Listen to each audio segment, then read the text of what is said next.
بسم اللہ الرحمن الرحیم۔ السلام علیکم میرے پیارے دوستو، امید ہے کہ آپ سب خیریت سے ہوں گے۔ میں ڈاکٹر اشفاق آج میں آپ کو اسکیبیز یعنی خارش کے بارے میں بتاؤں گا۔ خارش کیوں ہوتی ہے، اس کے علامات اور احتیاطی تدابیر یہ میں آپ کو بتاؤں گا۔ تو دوستو چلتے ہیں اپنے ویڈیو کی جانب، جو ہم نے مقصد کے اوپر پورا کرنا ہے۔ تو اس میں ضروری ہے کہ آپ میری ویڈیو لازمی پوری دیکھیں۔ اگر آپ کو اس سے فائدہ ہو تو آپ کمنٹس میں ضرور بتائیں۔ اسکیبیز خارش کی ایک قسم ہے جو سارکو اسکیبیز واریومن کے ذریعے ہماری جلد پر اٹیک کرتی ہے۔ یہ جو جراثیم ہماری جلد پر اٹیک کرتا ہے یہ خود ہماری باڈی سے ہی ابزرو ہوتا ہے۔ وہ کیوں ہوتا ہے؟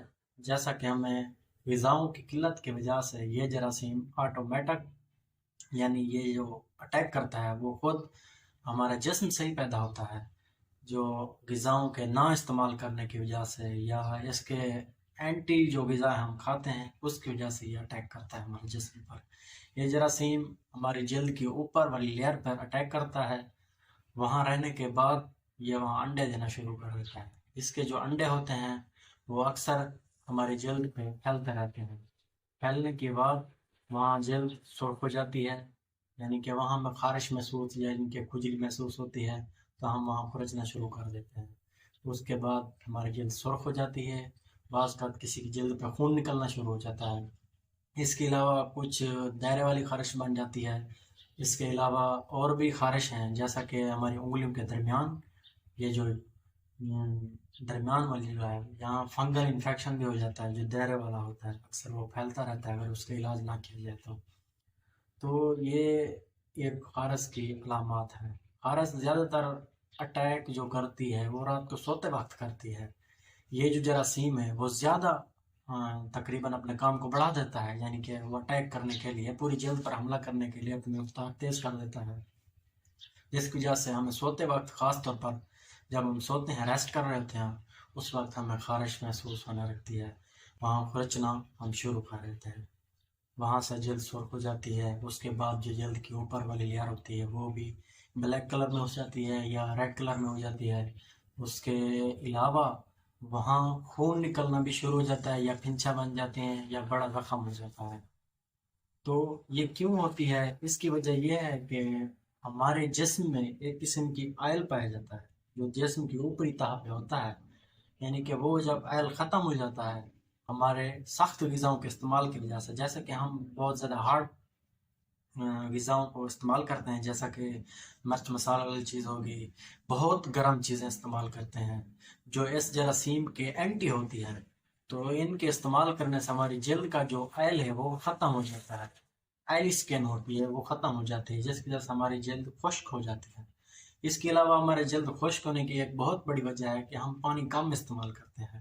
پانی کم استعمال کرنے کی وجہ سے ہماری جلد ڈرائی ہو جاتی ہے، یعنی کہ خشک ہو جاتی ہے۔ خشک ہونے کے بعد وہاں پہ خارش ہونا شروع ہو جاتی ہے، خارش کے بعد وہاں زخم کے بعد پھر فنگل یا اس کے علاوہ اور بھی بڑے بڑے پھنسیاں یا اور قسم کے دانے نکلنا شروع ہو جاتے ہیں۔ تو دوستو ہماری جو غذا ہے وہ آپ نے متوازن کھانی ہے، زیادہ گرم نہیں کھانی نہ زیادہ ٹھنڈی کھانی ہے۔ ان میں سے آپ کو میں غذاؤں بتاؤں گا جس سے آپ نے احتیاط کرنی ہے۔ پہلے نمبر پہ ہو گیا چاول، دہی، لسی، اس کے علاوہ جو ہم دیہات میں اکثر چٹنی بنا کر استعمال کرتے ہیں وہ خارش کے مریض کے لیے بہت ہی خطرناک ہے۔ اور مرغی بھی ہو گئی، یعنی کہ چکن کے استعمال سے بھی یہ خارش ہمیں زیادہ متاثر کرتی ہے، کیونکہ چکن خشک ہوتی ہے، گرم ہوتی ہے، ہمارے معدے میں خشکی پہلے سے ہی موجود ہوتی ہے۔ جب ہم یہ سخت غذائیں استعمال کرتے ہیں، گرم غذائیں استعمال کرتے ہیں، اس کی وجہ سے ہمارا معدہ اور بھی خشک ہو جاتا ہے۔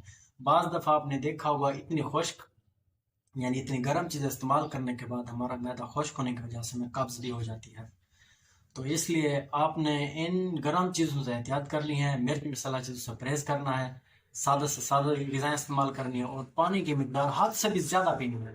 اس سے ہماری جلد کی جو ڈرائنگ ہے، خشک ہونا ہے، وہ سیٹ ہو سکتا ہے، یعنی کہ اس کا جو آئلی سکن ہوتی ہے وہ بھی ٹھیک ہو سکتا ہے زیادہ پانی استعمال کرنے کی وجہ سے۔ تو ضروری ہے کہ آپ نے یہ چیزیں نہیں استعمال کرنی جو اس اسکیبیز یعنی خارش والا جراثیم کے اینٹی کام کرتی ہیں۔ اور ان کے لیے اور بھی احتیاط ہے، اگر کسی مریض کو یعنی کہ اسکیبیز یا خارش ہو جاتی ہے تو اس کے لیے احتیاط یہ ہے کہ وہ اپنے کپڑے استری کر کے پہنے، تقریباً دن میں 2 بار یا 3 بار نہائے، اپنی جلد کو خشک رکھے۔ اس کے علاوہ اگر اس سے بھی زیادہ احتیاطی تدابیر کرنی ہے، اس کا علاج کرنا ہے، تو آپ نے لوشن وغیرہ استعمال کرنا ہے اپنی سکن کے لیے۔